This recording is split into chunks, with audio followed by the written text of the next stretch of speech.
it's this interesting salve where like so often corporations, you know, want us to just be in this world, but you're like, yo, you can use this tech, but also be engaged in the other world. And I'm not like anti-social media per se, but like we're very much like trying to get that dopamine hit from monetizable interactions. And now it's like, no, you can create your universe. I think that's very punk and very like freeing and dope. And that's what I really respect about what you guys have created. Yo, it's Hatchet Chat with Lars and Snax. Your Juggalo homies talking hatchet tracks. There's hatchet beats and hatchet raps. The whole catalog's packed full of classic gems, and we talk about them all on Hatchet Chat. Whoop whoop.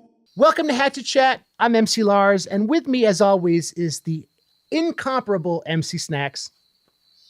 What up, Juggalos? We are back. Hatchet Chat is back.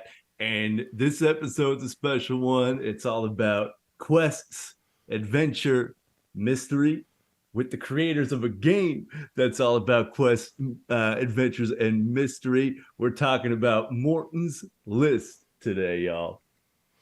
And Morton's List isn't just a game. As you know, it's a real-life quest generator, and players form an inner circle and embark on quests determined by the roll of the dice. And it has a huge following in the Juggalo community and outside. And it's known for its use of religious and esoteric symbolism, which we'll jump into. That's right.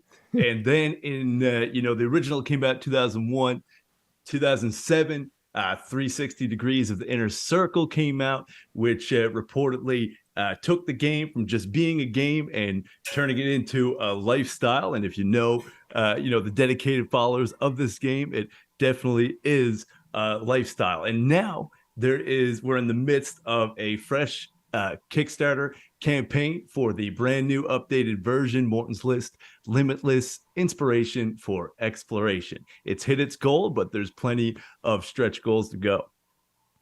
So who better to have on the episode to talk about this game and this project than the co-creators themselves? So we've got Ninja Nate, the co-creator of Morton's List, editor of Behind the Paint, and designer of the Stranger Tales party game. Nate, welcome. Thanks for joining us. Thanks, guys. Loving it. And joining Nate today is the legendary Tall Jess, also a co-creator of Morton's List and the brain behind the game Drug Lord, Lord of Drugs. He was the illustrator for the Quest of Shangri-La, author of John a Bear +2, in addition to all that flavor. Welcome, Jess. How's it going? How's it going? Very good to be here live from the internet, here talking about the deep roots and origins of this whole thing, our strong connections to psychopathic family and all that, and this specific lifelong quest that has become our quest, where it's not just the quests that happen in the game, but our quest to bring those quests to the people that want to do them. And that's been an extremely, extremely rewarding experience in every possible step of it. There's a huge fandom for this, and it's very much like subculture within a subculture, which makes it super strong. And I guess, you talked about at the seminar where I met you guys at the gathering, but for the people tuning in, what is the basic story behind how you guys met and came together to have this idea? I think it's a cool way to start. It is. And actually, I think I was going to say Nathan is actually more qualified to talk about this because I, in fact, wasn't there at the true dawn of this thing. I was still in the Army at that time. I was serving as a paratrooper with the 82nd Airborne, and I came back to kind of discover this thing that had sort of taken root within the established circle and all of our, kind of psychopathic people and all that, which Nathan was actually there for. So please, you can kind of go to the for sure, for how this thing started. Yeah, man. Yeah, as Jesse mentioned, we were all a tight group of friends, and then Army tactics, people leaving, that kind of stuff. So it was during that time, during Jesse's absence in the Army, that a friend of mine and myself, we're bored teenagers. We're just like, not motivated. One person will come up with an idea. Oh, let's get some snacks. I got no money. Let's rent a video back when that was a thing. Like, oh, no, I don't feel like that. So we just couldn't agree on anything. We're sitting on the couch and we knew we were just wasting our lives. We're sitting on this couch. We should be doing something. We got to be doing something. And so we just like lightning struck and we were just like, we're D&D players, nerds from back in the day and all that. And so we're like, listen, let's just write down everything we could do. Get some snacks, rent a video, walk around, go visit somebody, whatever it was. We came up with 12 things. We were like, all right, we're going to roll this 12-sided die. And whatever it is, we're going to promise ahead of time to do it no matter what, right? And that was going to be our motivation to get our asses off the couch. And it worked. It worked so good that we were like, oh shit, so next time a group of friends got together, all 7 of us, we were like, oh, hey, we got this this game we kind of made, and we've been playing it all day. And this shit is like super fun.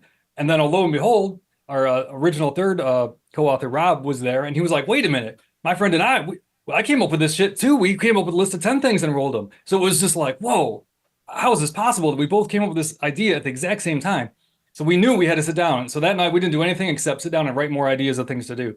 And that was the first list of 30 things, because that was the biggest die that we had. So that was the genesis of it all. And it quickly became the thing that we wanted to do. That was it. Like, we didn't even have to be bored or out of ideas, because what it really did was it solved the problem of determining what we were all going to do. Like, we had some people over 18, some people under 18, some people over 21. Some people wanted to go to the bar, some people wanted to do this. Some people had a car, some people didn't, so it's always an argument. We spend half the night figuring out what we're going to do. The game just cut right to the chase. We agreed to play the game, and then that was it. And then it was off to the races, man. That's all we were doing for years. And then that's when Jesse came back in, and we brought him on board, and it's been wild ever since, straight up.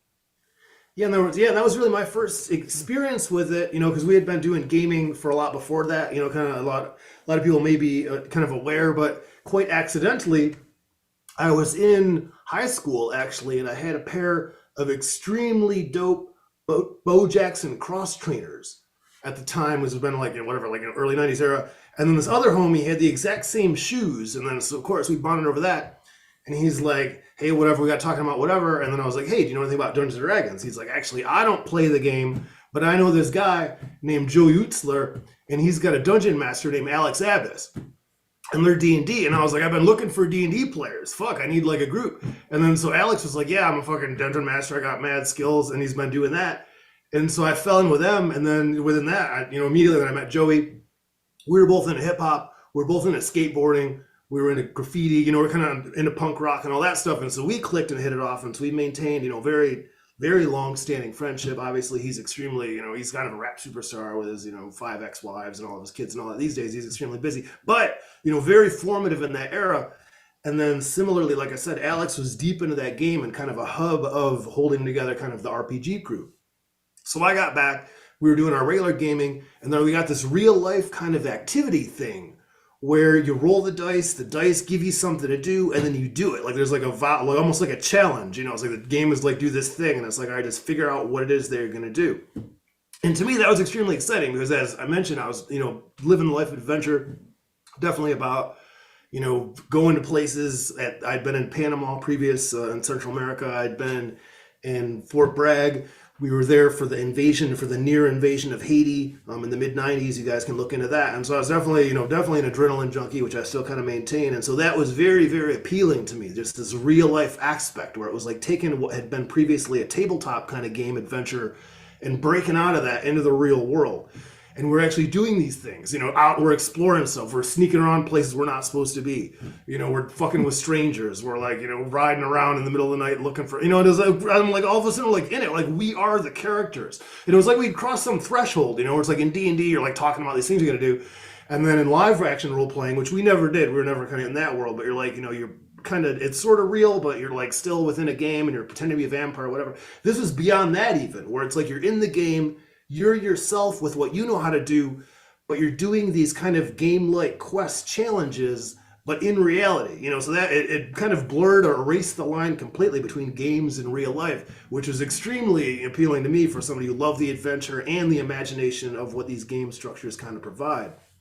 And so then I got into it, actually, like Nathan said, it had turned into a list of 30 things, a 30-sided die, which was always an underused die. We had called it the Morton Boulder for very esoteric reasons that perhaps if you ever find me in real life, we can talk about that. But the die has always been called the Morton Boulder. And so when it came to be an actual game or this list of things, we're like, well, it's Morton's list. It just, it's like this, the die is the die, the list is the list, therefore it's Morton's list. It's like a natural progression. And so around the time I met, there were 3 lists of 30. It had gone from 1 list of 30 to 3 lists of 30. So there were 90 things in its earliest form that I remember, or that I encountered. And they were kind of like a law, neutral, and chaos kind of breakdown, very much in the D&D kind of alignment system, as you might imagine, with then lawful quests being a little bit more orderly, calm kind of things, neutral being neutral, and chaos being obviously the funnest and most dangerous of the things that we could do. And so that kind of, but you didn't know beforehand. It's like, all right, if you're in a wild mood, the game will probably give you something calm. If you're kind of chilling, you kind of got to ask yourself, all right, am I ready right now to possibly do something, where you're going to be going outside, you're going to be doing something that could be a little uncomfortable, you're going to be interacting with people, and you had to kind of ask yourself. So it's almost like you always didn't, know, it was like you're opening it and you didn't know what was going to come out, so that's kind of always the question that we had before we were actually playing, as far as what is the mood of the players when I was doing it. So yeah, very, very exciting, just in that raw energy that we had. And around the time that I was talking to Rob, aka Jumpsteady, lifelong homie, complex individual, but definitely very inspirational, influential individual in all of our lives. So he was kind of like, well, we're trying to take this thing and turn it into a full system of not just 3 tables, but 13 tables of 360 things, where there's going to be 30 quests per table. And it was a whole nother level. And he's like, yeah, we need, help writing it. We're going to imagine all new quests. We're going to figure this out. We're going to really make it into a final thing. And this is actually partially the inspiration from Alex, where he's like, yeah, this is actually a super fun game. You guys should make it, and you guys should sell it. You should commodify this and, turn it into an actual thing for people. And then so between those, between Rob and Alex's influence, then I just knew it was exciting. I knew I wanted to, move it forward. And so that's when I really became, deeply involved with that at that point, and started doing a lot of writing and a ton of play testing, and having, increasingly wild and interesting quest experiences as a result. It's awesome. Yeah, that's truly amazing. And obviously, before it was a game, that you could actually buy, you guys, felt the power, like you said, of transitioning from a player in the game to being the character in the game. Were you guys confident that power would translate like it ended up doing? And, of course, people, this changed the lives of people. Like, did you guys believe in it, that much, or did it feel like you were taking a gamble where it was kind of a, off the wall idea? Like, what was that process like? Was it kind of, were you nervous or what? We just went, full bore with it, like we knew it worked for us. We didn't know how it was going to land, and, but we just went forward with it.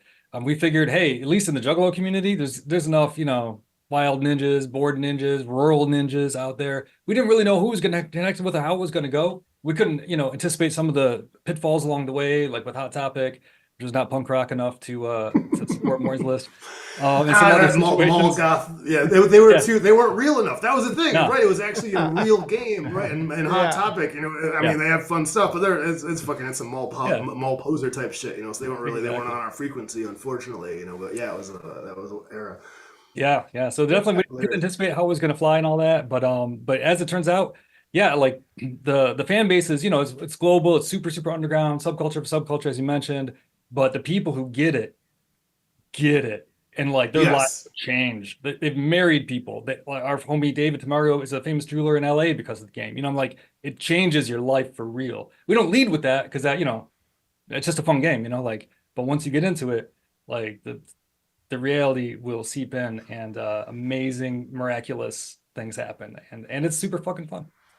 Oh yeah, and I think that's the appeal of it, is that on the surface, it can't just be light entertainment. You're looking for something fun to do for an hour, whatever that is. It's like, all right, I'm just kind of chilling. I got an hour to kill. Let's just do something. And it's like, all right, the game's like, how this? And I always kind of liken it to a Magic 8-Ball, where you ask the question. It's like, what is the answer?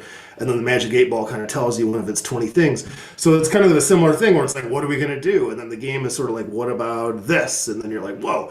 And all right, that's what we're doing now. We got to figure it out. And so kind of within that, it's really been these journeys, like you're saying, or like Nathan's saying. And what's great about Juggalos, one of the main defining things, obviously every Juggalo is different, but one of the strong and I think most respectable traits of Juggalos is they truly don't give a fuck. And I think if you have that kind of approach, if you don't give a fuck and you jump in, you're just ready, it's like that readiness, that flexibility of whatever the game kind of throws at you or wherever you are, you're ready to roll with it. You're ready to figure it out or whatever. And so what we ran into, though, and that kind of to Nathan's point, is that, did we know, did we not? Obviously you always hope for the best. And we were like, maybe this could be, this like super huge game. And then what we really ran into, though, is that gamers, because we were always gamers, right? We were tabletop gamers. Obviously, D&D is, formative, and a ton we can talk about. That's a whole different thing. But point being is that, so gamers, we talked to them, but we found it was like a certain type of gamer that was into it, because a lot of them, they do just want to truly sit at a table with a pizza and talk and roll dice. And Morton's List isn't that, it definitely isn't in the way that, a regular tabletop game is. It's that you start at a table, yes, and there are dice, yes, but that's it. After that, the demarcation is in reality, you leave the table and you go off and do something. And then so in this game, you might actually be, especially for, like nerdy teenagers, you might find yourself actually, trying to talk to girls that you don't know, or, trying to figure out, trying to like polish your resume, where the game is like, like actually seek professional development. These kind of things that are like, I didn't expect to do that. Whereas like a gamer, some of them do want that really controlled type of experience. And it doesn't provide that. It's actually, it breaks you out of that, which to me was exciting, but other people, they shut right down. They're like, no, that's too wild. That's a little bit too real for me. I don't want that. My own reality is overwhelming enough. And I like games because it's a safe kind of retreat from the greater gaming world. And so we didn't really know that, and it took us a little while to figure that out, that we have to find the type of gamer that gets it, but it definitely wasn't the game playing public. Like we weren't like, here is, if you like board games, you'll like Morton's List. We can't say that. It's like if we say, if you like doing wild things, then you'll probably like Morton's List. Or if you're like an improv actor who likes to, kind of roll with whatever the scenario is, you'll probably like Morton's List. Like that, we can say much more confidently. And it took us a long time to figure out who that person was. I wanted to touch on a point you both made, and it's this idea that when you have this realm that's kind of like beyond just the context of the board game, and it's like manifesting things that, like you said, Jess, like if you want to have a chill time, it's going to give you a chaotic opportunity. Yes. Like it's kind of like, it's like hip hop culture, and that like it's more than just beats and lyrics. It's like something that is beyond our human realm, something spiritual that makes music more interesting than just like a pop song, or makes just D&D game more interesting than just eating pizza and playing it. Like this growth that we have in this lifetime to try new adventures, and that it's channeling into that. And that's like a brave thing to do that really is manifested with friendships and having homies and stuff. I'm wondering if that resonates with either of you guys, that idea. I was going to say, yeah, definitely the group aspect of it, I think, is probably the one of the strongest single features, is that, yeah, if you're playing with your homies, it's going to take you into things that, suddenly you're learning so much more about each other, because you're seeing kind of everybody. The group dynamic is that the game sort of presents you with a problem. The problem is, find a movie that you've never seen before. And so then, for example, and then figuring that out, immediately, you're talking amongst yourselves. You're kind of like, what are we going to do? What movies do you like? What have you seen? All these conversations suddenly began flowing, and kind of in the problem solving of getting the quest even started. Similarly, within that, there's a mechanic of a randomly determined leader, where like normally in your group, you might have the person who's always kind of like, hey, let's do this. And everybody's like, okay, fine. Whereas the game itself has a mechanic by which you randomly decide who is kind of the main kind of focal point of where the quest is going. And so then within that, you see a lot about people's personalities, where people that maybe are kind of the guy who hangs back and maybe doesn't even say that much, he might end up winning the table master roll-off and being the actual leader. And so you're kind of, you can learn then about your own leadership capacity, for example, or kind of to see how these group dynamics sort of emerge and unfold.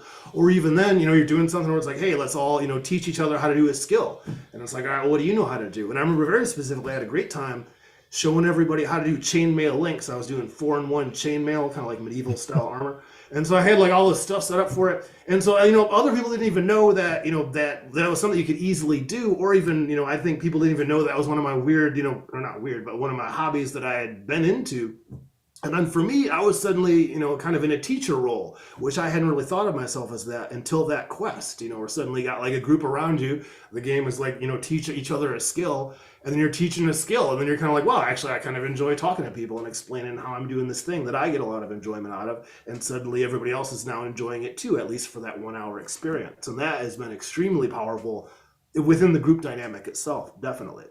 Yeah, totally. And to that point, just to add, like that group dynamic is really, really crucial part of the game, because you've got like different sources of creativity, different ideas, you're bouncing off each other, you're improving, you've got the random leader, as Jesse mentioned, and then you've got like different forces at work, like peer pressure, right?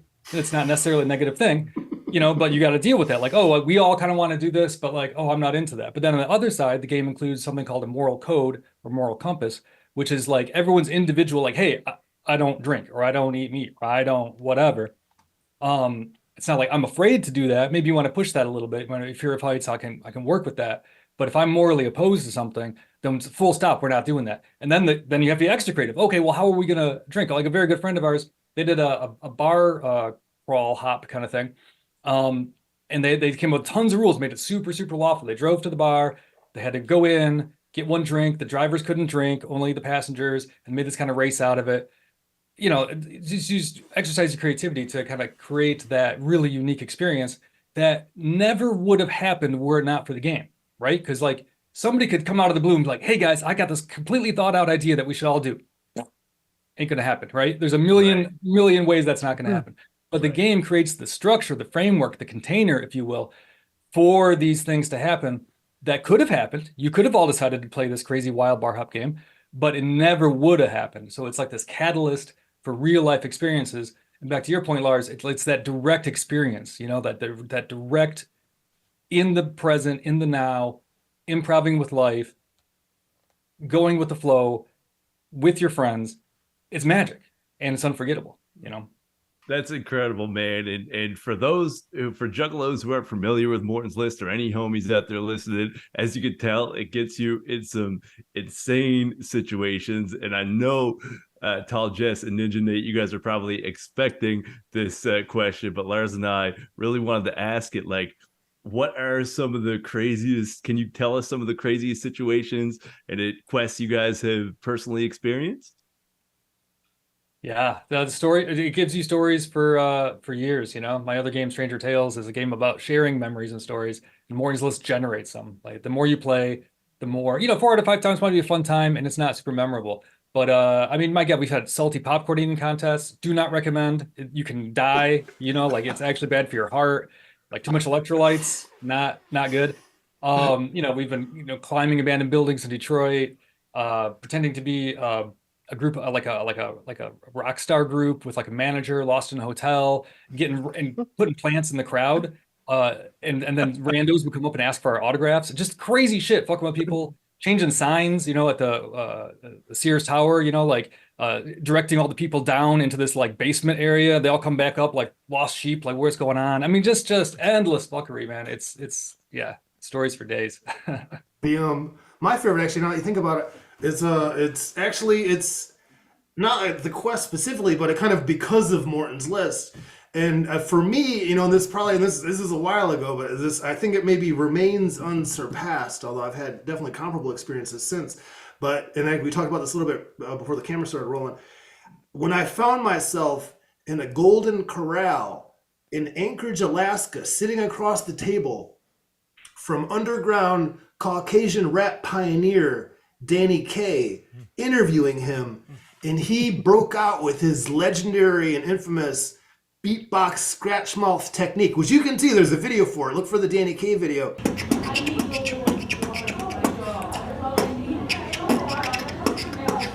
And so we had known about him for years. He's almost like we completely admire his work, but there's always been some of the like hardest core irony of like his rapping is arguably so whack that it comes full circle and becomes the most powerful rap that you can experience. Like it's kind of like that type of level.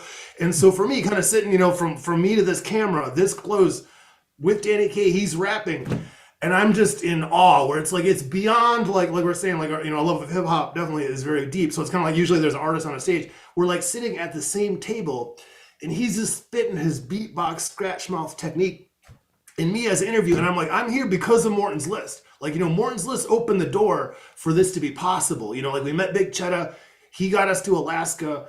We were in, therefore we heard that Danny Kaye was in Alaska all wild, and we're like, he's actually in Alaska. We're going to be there. We have to look him up. It opened that door. He agreed to meet with us. He had a list of demands. He wanted like Hungry Howie's Pizza. He wanted things from Detroit that you just simply can't get in Alaska. So we took all that to him. We're like, Danny K, we're so down. Whatever you want, you got it, homie. And then so we're there, and I'm like, this is because of this quest. This is the quest has brought me here to conduct this interview, to experience the level of pure, hardcore underground hip hop at a Golden Corral that simply would not have happened were it not for the quest. And that is, unfortunately it was recorded, but you can imagine me as an interviewer just absorbed that much power from across the table. I almost passed out. I almost lost my composure every possible time. It was like truly hard to hold it together. I'm still actually kind of like I can feel my heart rate is actually elevating just recounting that experience. But yeah, so things like that happen because of Morton's list is kind of where I'm going with all that. Definitely. For sure.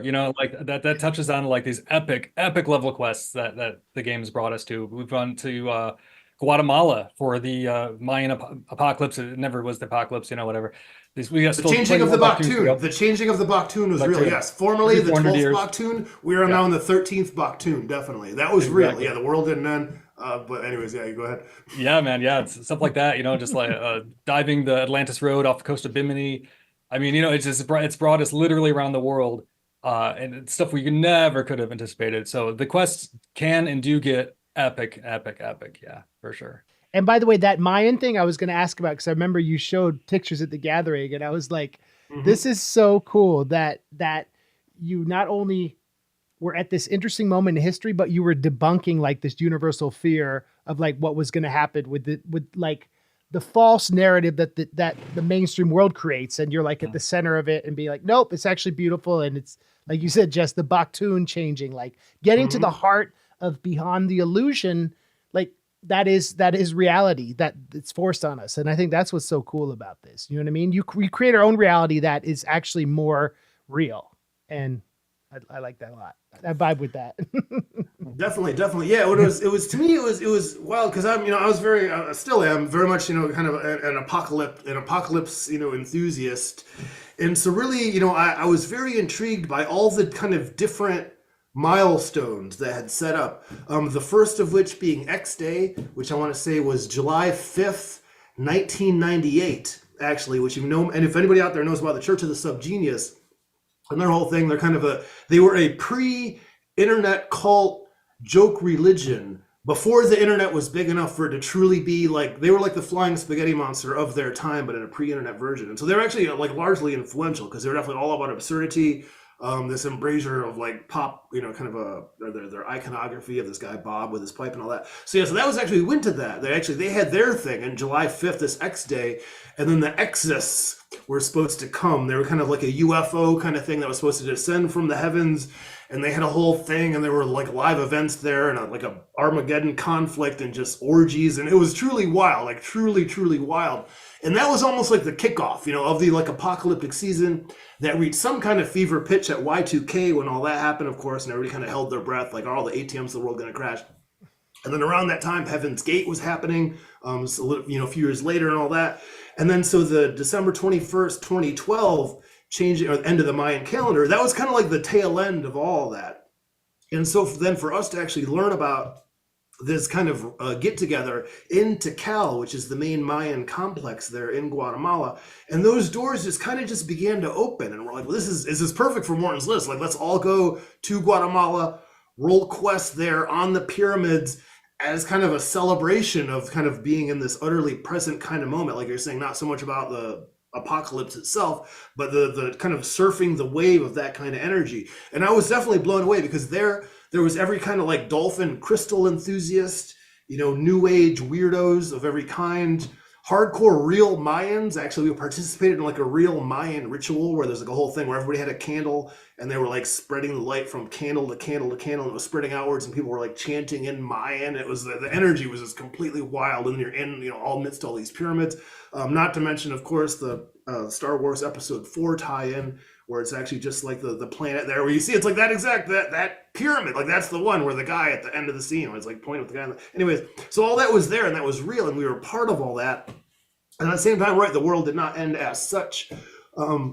But then it was also an incredible focus, because then the quest that we ended up rolling ended up being hugely influential, and that's actually what then opened the door for this whole Atlantean kind of exploration, where then later on we ended up, like Nathan mentioned, at Bimini Road in the Bahamas to actually kind of get into some debunking to see if that was really one of the sources of the real Atlantis legend.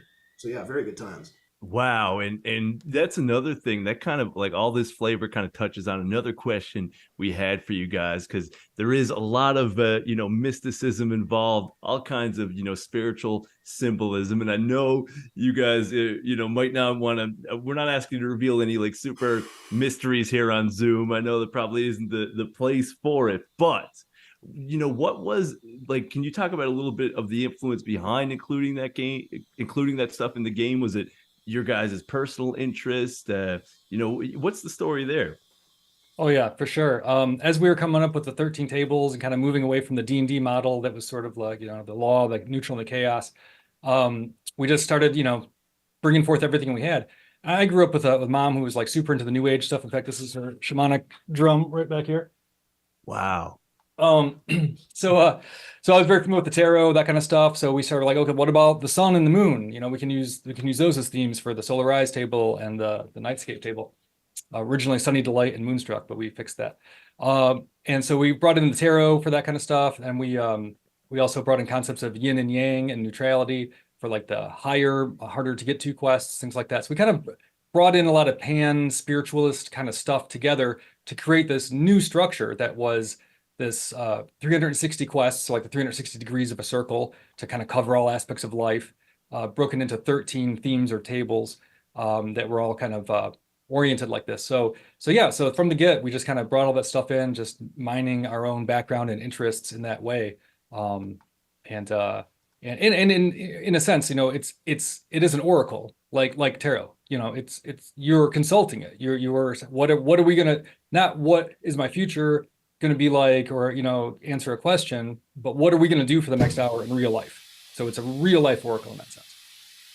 Oh yeah, and kind of to that point, it definitely spoke to me in the sense of kind of how by changing your thoughts or not so much changing, but by being open to the actual immediate reality that the game presents you with, kind of separate from your preconceptions, like as Lars mentioned, it's like what you think you want to do, the game definitely isn't going to give you that, it's like, and we've heard definitely from a lot of juggalos, they're like, man, I'm down to do some crazy wild shit or whatever, and then I rolled a quest, and the quest was poetry, and the juggalo's like, oh man, I'm a poet, fucking what would I do with that? But then the game said I had to do it, so then I started writing poetry, and I sat down, and I started writing, and then this is from a real email that I got, where this is when I actually really started to, like, it opened my eyes to what Morton's list really is in a way that I didn't understand previously, is that he was like, once I started writing, then I didn't even know, but I started writing things that I'd never even thought, because I always hated writing, I hated school, I wasn't down with any of that bullshit, but the game told me to do it, and I started expressing these ideas and thoughts that I had, and I didn't even know that these were things I needed to say. And thank you so much for kind of showing me that poetry can be dope, and I was like, I was floored by that, because like that's a wild, but kind of to that point, is that again, it's that kind of that flexibility, and to me, in high school, it was kind of, I was doing a lot of I was into very edgy reading, so I was doing a lot of Aleister Crowley, and specifically, if anybody's read Diary of a Dope Fiend, one of the things that he talks about that I thought was very intriguing is he did a lot of very intense, self-directed spiritual work, where he would, for 1 month, live as a devout Muslim and embrace all the tenets of all that, praying 5 times a day and living fully in line with all that. At the end of that month, he would totally stop.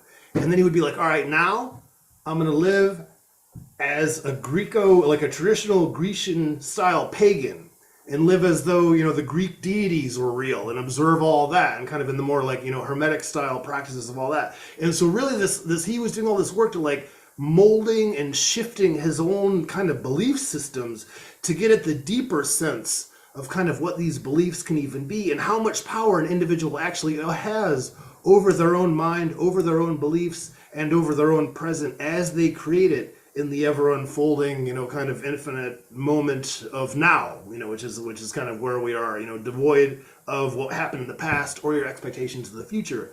And so to me, those concepts were really interesting, and that the game was like a gateway into those sort of concepts. So we're not telling anybody to go that far, and obviously go as far as Aleister Crowley did for whatever his kind of how you feel about him. But point being is that for an hour, you can be free of whatever it is that you thought you were going to do. You're not doing that. You're doing something else because the game gives you the things to do, and so you're right there with your people in your setting with what you have on hand. So you're kind of baggage free. You're like, all right, well, this is where we were, but this is where we are now. And the now is extremely freeing from a lot of those previous things. 100%. And to follow up on that, it's a pattern breaker, like it's an addiction breaker. You always go to the bar. You always do the same thing. You always hang out with the same people and do the same ways. And this is not that. This is, complete, engagement with reality in the present, in the now, without patterns. I mean, it might tell you to do something that you've done before, but chances are it's going to be something completely new. And then by trying new things, try the piano, try this, try that, you'll discover, oh, I'm naturally adept at making chainmail or whatever it is. I never would have known if I didn't try it. But just by throwing those darts, you can throw a dart at a dartboard you can't even see. You throw 1,000 darts, you're going to hit a bullseye. It's just going to happen at some point. Right. Probably not the first time, but it's going to happen. And when you hit a bullseye playing Morton's List, you'll never forget it and your life will be changed. That's cool. I mean, so along that point, I'm sure there have been moments of like personal synchronicity or destined moments that you guys have felt like, oh, I'm supposed to be here doing this quest right now. I mean, the Mayan thing sounded like that. Some of your stories, all that like sounds like it. But are there any things that stick out where you're like, wow, this was predestined? Yeah, I mean, I guess, sometimes when you meet certain people, like I met a girlfriend, we didn't end up working out. It wasn't too serious, but still, when you meet people that become significant in your life to some extent and for some period of time, you can definitely feel that there's something more going on. There's some sort of destiny, karma, whatever you want to put onto it. So yeah, that does happen for sure. That's right. For me, it's interesting, to say like kind of like synchronicities. I mean, it's sort of I think it opened my eyes that there are way more synchronicities around than people are aware of. And I think previous to this game, I think I maybe encountered them, but I didn't quite see them in the way that I did, or I didn't even understand necessarily how intertwined cause and effect really are in all these ways that I had been shaping my own reality. And I think by getting all these very practical exercises and doing so, I think it really kind of helped me see it, that it's almost constant. It's almost kind of never ending. For example, where kind of these things that you're doing, but I'm trying to think of specifics. I guess it really has come into mostly the people that I've met because of Morton's List and what people have told me about their own quest experiences, and specifically the positive experiences they've had or the positive changes that they've been able to attain because of what happened because of this game. And at first I didn't really kind of want to believe it. It almost made me a little bit uncomfortable, because actually, a Juggalo cornered me once. This is some years ago, but he cornered me and he was like, dog, this game, it saved my life, dog. I was going through some fucked up shit and I didn't know what to do. And then I rolled a quest, and then I was doing the quest, and then I realized that I could have fun again, and I could start just doing things I liked, and it kind of like it snapped him out of it. Like he was in some kind of like whack place that was kind of like a self-created or kind of a drama. And as people that know Juggalos, obviously they're amazing people, and a lot of them are also struggling. There's some people struggle with some substances, and in recent years I've really come to see, and specifically with the kind of the kind of recovery kind of world, where people are saying that coming to me with a lot of stories of like it is something to do that has been better than drugs. It's kind of given them a focus to get them past the drugs. Whereas before they just kind of sit there and just take drugs and you're stuck in that loop. It's kind of like, all right, let's do drugs again. And they're sitting there and you're still doing drugs. And like, instead of doing that, or you'd be sitting there even worse, if you're trying not to do drugs. And then you're thinking about how you wish you weren't doing drugs, which then makes you want to do drugs even more. So then they're kind of like, instead of doing that, they're doing Morton's List. And then Morton's List is like, actually, what if you go running? And they're like, man, I don't really want to go running. But then you go running and you come back from running and you're all sweaty and you're hot and you got your endorphins are all up, your circulation's all up, and you're actually like invigorated and alive, and you're maybe thinking more clearly than you thought maybe in a very long time because of the positive benefits of aerobic activity, which I'll definitely attest, especially as a former distance runner. And so those kind of experiences, that's the real synchronicity that I've definitely directly experienced, is that people that have come to me with their experiences that the game has given them. And to me, it's just opened my eyes that, this has actually become, something much more than the kind of light entertainment that I maybe thought it was at the beginning for some people. And Jess, you touched on two things in the last few questions, and Nate, you too. You touched on this too. That like the elements of cause and effect, and being present. The game forces you to be very present, and both of those things are very central to Buddhism, or as how I understand it. The idea of karma, right? And and the idea of now is the only thing we have. This moment, nothing else exists, and I don't know. I was wondering if, would you say there's a Buddhist element? Maybe there's a ton of religion, so it's hard to like ascribe a specific thing. But what would you guys say about that? For sure. Yeah, it's definitely a lot of Taoism is built into the game and the structure of it, the numerology of it, for sure. But 100%, the non-duality of Buddhism, of being in the present moment and being directly engaged with reality in your own direct experience and not in a conceptualized map of reality. We all need a map of reality to get around. It's very useful, but we get lost in the map and we mistake it for reality, and then we make a lot of mistakes. We see a snake in the road, but it's not really a snake, it's a stick, but we react to it as if it were a snake, and now we're reacting to things that don't exist, so we're lost in the illusion. So it's definitely a spiritual tool in that sense, to bring you to the present. And you don't have to subscribe to Buddhism, you don't have to have an altar and incense and all the other trappings of the kind of surface of the religion, but the core non-duality of that, which is also in Christianity, if you dig deep enough, it's there. That is what we're getting at. It's a direct experience, and then then you have amazing endorphin producing, runner's high experiences that can't happen in conceptualized reality. Definitely, people have pointed that out to us previously. There's kind of the Buddhist, kind of Taoist, kind of a little more Eastern kind of focused aspects of this. Very much the presentness, kind of free from preconceptions. But I mean, again, there is kind of even within the game, we talk about kind of the more kind of Christian kind of concepts that some people do get very uncomfortable with kind of these type of concepts. But to me, what is central, what is the beauty of Christianity, right, is that of forgiveness. And the beauty of forgiveness is it frees you from the past immediately. That whatever happened in the past, all right, it sucked. Wow. But I forgive it. I'm over it. I'm beyond it. It no longer has power over me. You're free from that. And I mean, not to say that Morton's list is going to cause you to have universal forgiveness for all mankind or whatever, which is it's a heavy concept, and very people are capable of that. But it does it breaks you out of whatever it is that you're doing up to that point.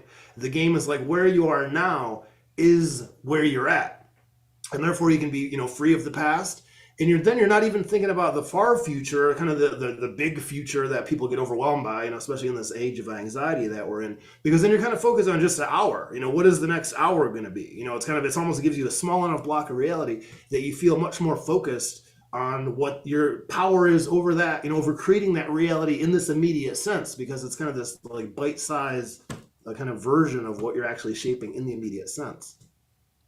That's so cool. So fresh and unbelievably wig flipping, guys. Like, wow. And the it's just beginning, because one of the reasons you guys are here today is to talk about the new updated version that you guys are in the midst of, that awesome Kickstarter campaign we mentioned. Do you guys want to maybe talk to us a little bit about this newer version, and the Kickstarter campaign specifically, maybe some of the rewards tiers and all of that flavor? Because I know there's so many juggalos that are excited to hear about this.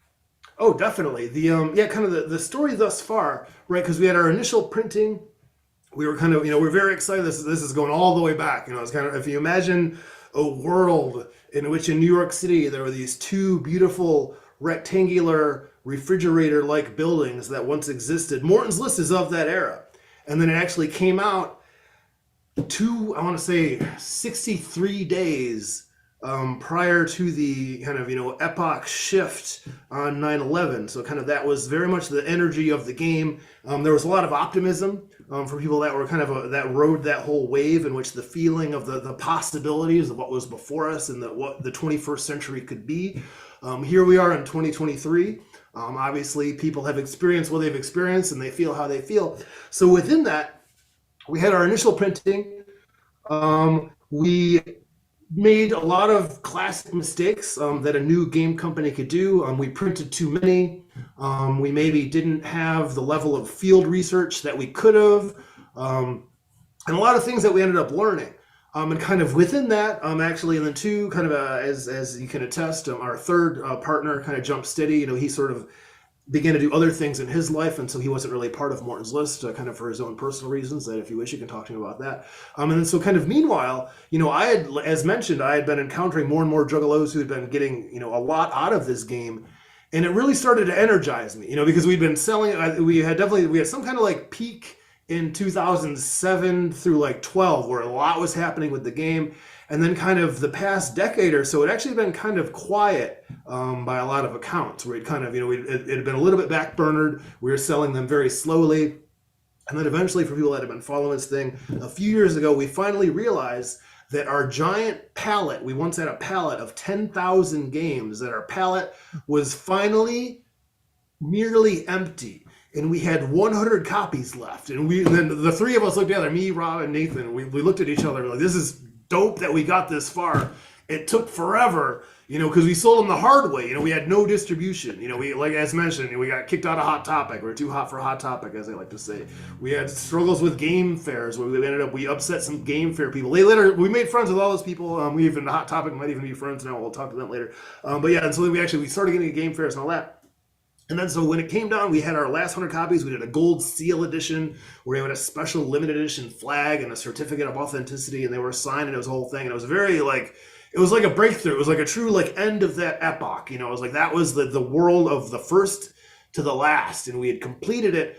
And then around that time, for people that had been to the gathering and maybe had seen this seminar, they know also the very significant events that kind of went to the very heart of the essence of Morton's list itself. And so we all got to experience that. The three of us did together.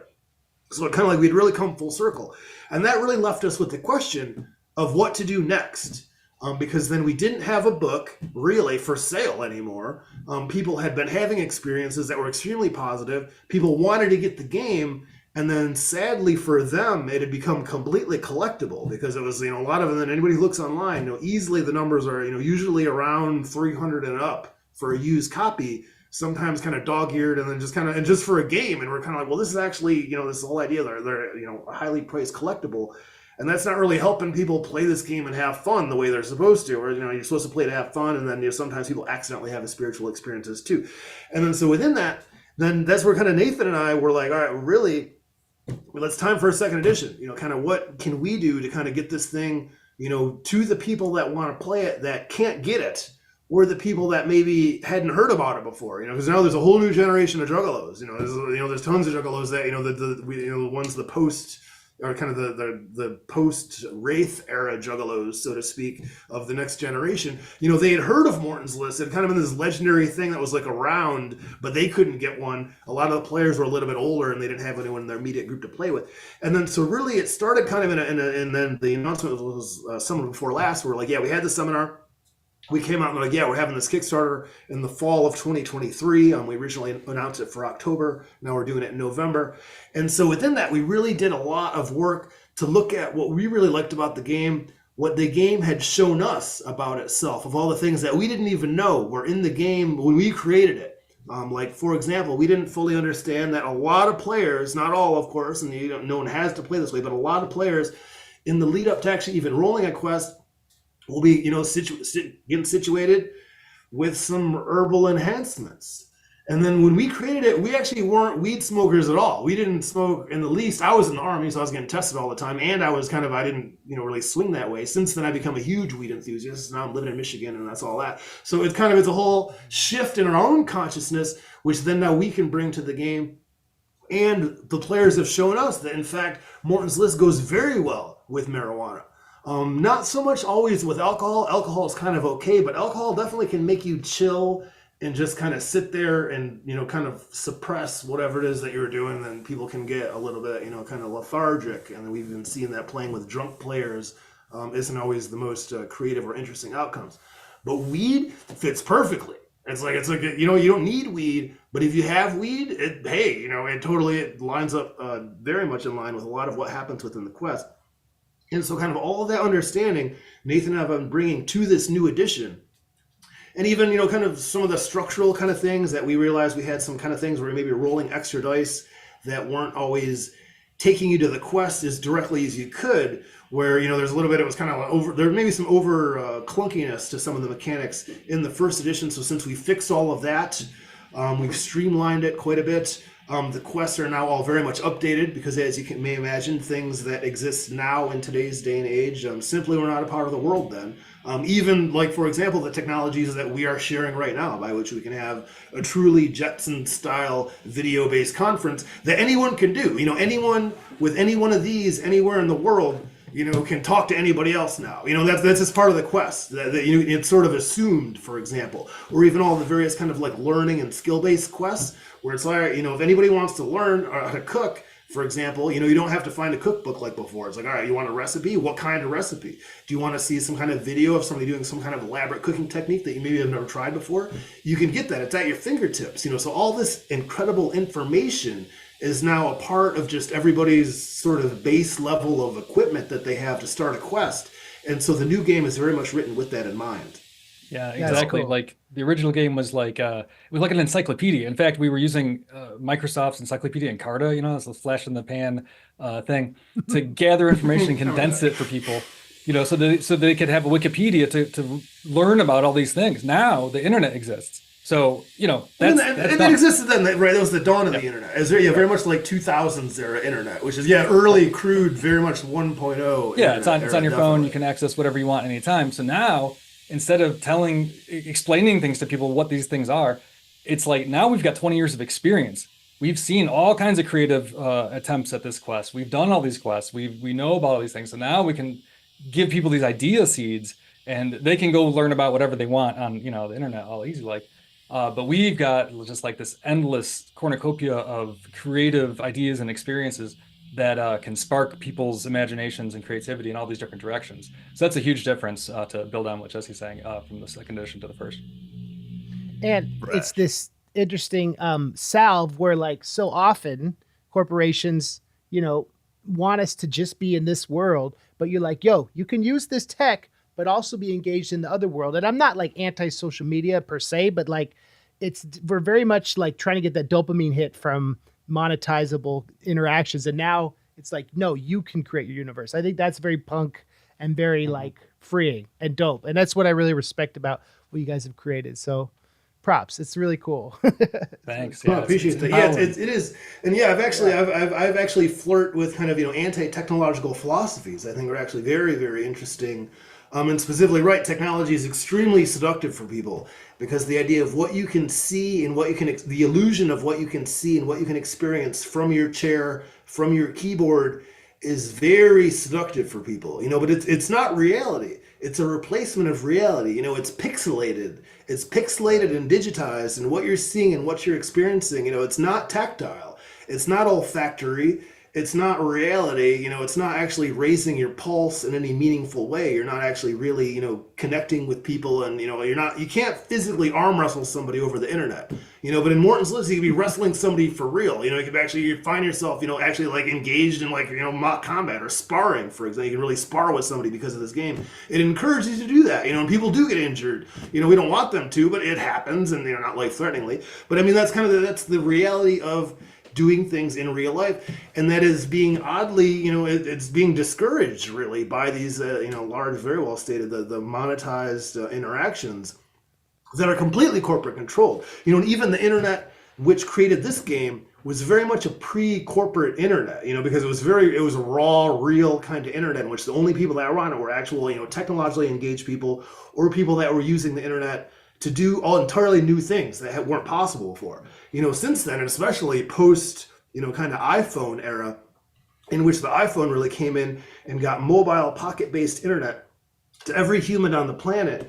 And, not to go into it, or you can kind of see that, the quality of the interactions on the internet have definitely gone down, by any metric, as far as what people actually are talking about, the type of discourse, the type of technological awareness, things that are monetized that maybe shouldn't be or questionably be, or even no one's even asking if they should be, but you can't even ask if they should because they already are, and they're here, and that's kind of what's happening. The corporation is like, this is how it's going to be now, and everybody simply is being kind of ushered along by these very invasive and increasingly abusive technologies, as I see it.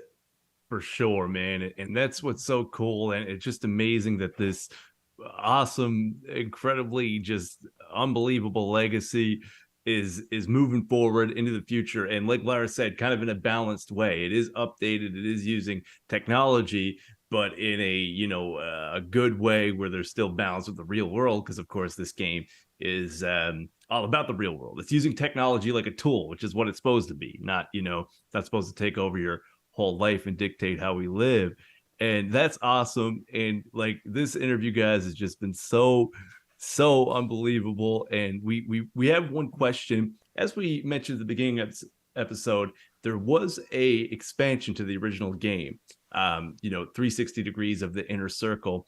And before I ask this, I want to shout out some other juggalos who helped us out with this interview, because a lot of the nitty-gritty questions about how the game works and stuff, we owe them. First of all, shout out to the homie the literate Juggalo.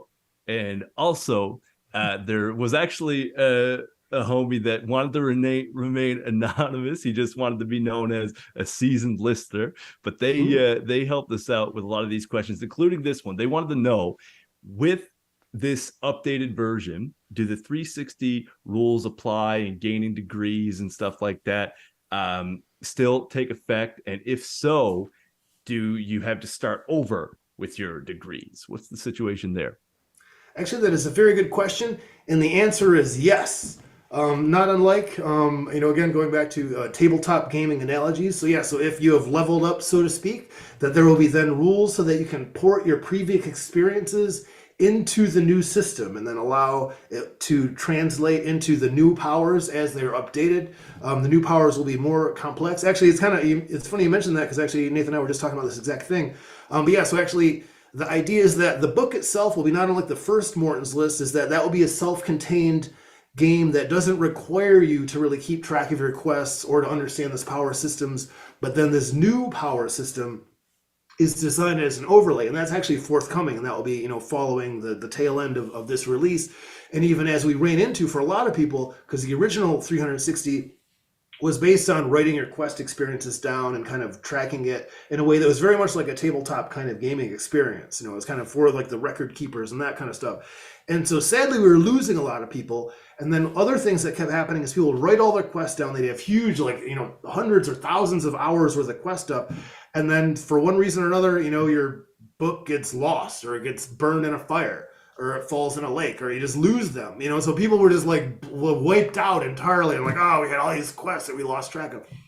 And so kind of to your point of using technology for good, the idea is that then, and specifically with this Kickstarter, is one of our stretch goals is to actually begin an app-based digital system that will allow people to track their quests, kind of see where they are, and then that will give you directly in-game powers that allow you to either change quest outcomes or re-roll a quest that you maybe have previously done that you don't want to roll again, or to be more likely to roll a certain table that you really love, and all these kind of things that kind of sway and guide the quest outcomes for more experienced players so they can kind of navigate throughout the game. And so that's very much based on what we learned from the first 360 degrees, but then now that will be updated, and we'll have this kind of parallel digital version of that will be much more kind of integrated, and then therefore harder to lose, really, because it will be digitally tracked, all privately, and we're not going to corporately sell your bullshit, and we're not tracking your data or anything like that, because we're not into that. Obviously, we want you to have real life experiences is the main thing we're actually here to try to do, and the phone is only a way to do that, easier and more efficiently, really, at this time. So yes, definitely. Tight. That's cool. Gosh, you guys must be super leveled up with your quests and your points from before, like your degrees or whatever. I mean, I'm sure you guys have played more games than anyone in the world, maybe. Entirely possible. Interestingly, I personally rarely use any of the powers. Because again, that's part of me living in the present. It's almost like, every quest is the new quest. I try to, play every quest as though it were my first quest, or every quest is, kind of like independent of that system. But then we get people that really love that kind of record keeping, almost like a journaling type aspect, where people are like, yeah, here's all my quests. I wrote them all down. I got these notes. Here's who I played with. Here's when. Here's the weather conditions. Here's all that kind of stuff. And that's a certain type of record keeper based person. They're really into that, and we encourage that definitely. And so, yeah, this version will kind of allow people that want to do that to definitely do that. Or if you want to play it, without any of the rules at all, you can do that too, and just use it kind of as a, as an oracle unto itself, independent of this kind of meta rule structure on top of it that you really don't need, I think, to actually get the most out of these quest experiences. That is unbelievable. I mean, yeah. So Juggalos, you guys got to check out the Kickstarter if you haven't already backed it. Head over. If you just Google Morton's List Kickstarter, you will find it. We're also, of course, going to put a link in the description of the YouTube video. Because as you can tell, man, Morton's List, the true end to boredom, Lars? That's right. And I think it's really cool. You guys are humble enough to come chat with us and chill. And thanks for being like just nice guys. It's just cool to like meet people you look up to and get a good vibe. So thank you for your energy and your time. You guys are likewise. Great dudes. Oh, thank you. The respect really is so mutual. And Lars, your Wikipedia page, it schools me. I mean, you got a hell of a resume. You're doing incredible things. And then when we first met at the actual graffiti event, when you were talking to the Juggalos about being in a fugue state, I was like, this motherfucker, he's attuned to some kind of frequency. Like, I knew we had things to talk about. I knew right away. So yeah, immediately kind of knew what was going on. And I'm so glad we were able to put this interview together. And, it's extremely energizing for me, talking to, Juggalos that have played Morton's List, Juggalos that want to learn about Morton's List, or even, Juggalos that are just down. To me, it's we've created this thing, kind of emerging from that kind of, intensely independent kind of music scene in Ferndale. Kind of seeing the struggle from the very beginning, where, my good homie, Joe Bruce, just kind of like just chilling and just kind of, just being in Ferndale, or actually, Berkeley, and just kind of feeling whack and just like, man, just, life is stale or whatever. And he's like, no, what's stale? Continuing to be stale. What's fresh is transforming yourself into Violent J. So he went from being Joe Bruce, who just kind of was just like, whatever, just kind of like struggling, trying to get shit together, fucking working whack jobs or whatever. He's like, I'm not doing that anymore. I'm going to start bleaching my hair, and I'm going to spike it, and I'm going to wear clown makeup. And I'm going to start freaking, I'm going to start wrestling. And I saw him, like that journey of like, just kind of being just like a regular guy or whatever. And then this series of like direct, true, like, talk about like, he is the embodiment of the Faustian man, if you want to get, go into those kind of archetypes. But to attain and to achieve all of that, has been extremely like eye-opening, because that is the power of the individuality to define the self and define your reality within that. And that was, every quest kind of gives you a 1 hour block of that. It's kind of like, what are we doing for the next 1 hour? Whatever you want to be, wherever you want to go, however you interpret it, that is the reality that you can create for yourself. And that is the journey that you can end up being. And then you're 1 hour closer to whatever your dreams are, whatever your more actualized state is. And that's been extremely powerful for everybody involved. The possibilities are endless, limitless for real. Yep. And that's magic. That's that's the magic of life, the magic of a life well lived, I think. What is it? What is it? Whitman, who says the mass of men live lives of quiet desperation. I think it's Whitman, or Thoreau, maybe. That's like one of the transcendentalists said that. And this is the opposite of that. You don't have to live a life of quiet desperation and boredom. You can manifest freshness. So that's what's up. That's tight. Well, thank you guys. And by the way, like, you're on Morton's List on Instagram is a great source for updates too, right? Yes. Yeah. We're definitely on Instagram. We're definitely on Discord. Actually, a lot of our, even more, sometimes the very first information comes on Discord, because I'm a little bit more directly engaged with people there. We definitely got a YouTube channel. We got, actually, mortonslist.com. Everything's right there. Actually, and it's responsive. So you can see it on a desktop. You can see it on a phone. Currently it's set up. It will take you right to the Kickstarter. And to toot our own horn, we were very blown away that we funded in 3 days. In the first 3 days of our Kickstarter, people came out and they were down. People were getting jerseys, people were getting signed editions, people are actually coming to the event. We have a very deluxe tier of a baller steakhouse symposium actually in Columbus, Ohio, where actually people can come to Columbus and roll the very first quest in a public kind of convention setting. So all that's happening this upcoming June, and all that is on the Kickstarter. So yeah, so it's been a very, very energizing. And again, we broke just recently. I think we're at 133%. And it just kind of people are, we got all of our lurkers. So Kickstarter shows you all that. We kind of see the people that are waiting and watching, and they usually swoop in last minute and get their tiers and all that. And so that has been, it's confirmed everything that we hoped was true. That we hoped that all the juggalos that had these positive experiences, would kind of show up, kind of pony up and be like, yeah, we want one. What is the new edition? What's it about? How can we get one? And we're getting set up to get them. And, we're doing another printing, and getting those books out there. And then we'll have books at the gathering is the current plan. And so people will not only, all the Kickstarter people will have their books either before then, and then at the physical gathering, people that maybe aren't even on the internet, which is many juggalos, aren't attuned to anything. They don't even know until you see them live and in person, so that they can again get books again. And so all that is kind of beginning this whole new era, this post the 13th Baktun era that we are now in is finally, coming into a new level of reality for new books, new quests. And we really feel that this could take us in, directions that we hadn't even thought of before. Like this, everything that's happened up until now is kind of just a foundation that we've been building that can even take us to, things that it's, again, that are post-verbal, that are, non-conceptual kind of ideas that we are going to see, and we're very excited to see what they are when we encounter them.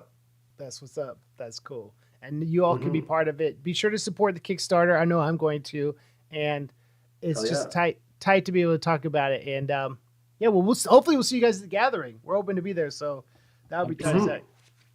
That's what's up. Let's do, definitely. Yeah. Snacks, definitely hope you can make it. Then we can all get shit. We'll roll a quest together. What we really got to do is what really needs to happen. I know. Definitely. I know, like, the thing is, if you're not going to play it, you're going to give it to someone who has. I've got my hands on a copy a little over a year ago. For the first time, I got to, roll my first quest. It's a shame this copy is just sitting here, so yes, that would be awesome. We plan to be at Gotcha 24. That sounds great. 24 it is. Yeah. Dang. Well, whoop, whoop. Thank you, Nate and Jess, for being on. You guys are great, and we'll talk to you soon. Be sure to subscribe for updates, and we'll see you guys soon. Thank you, guys. Thank you.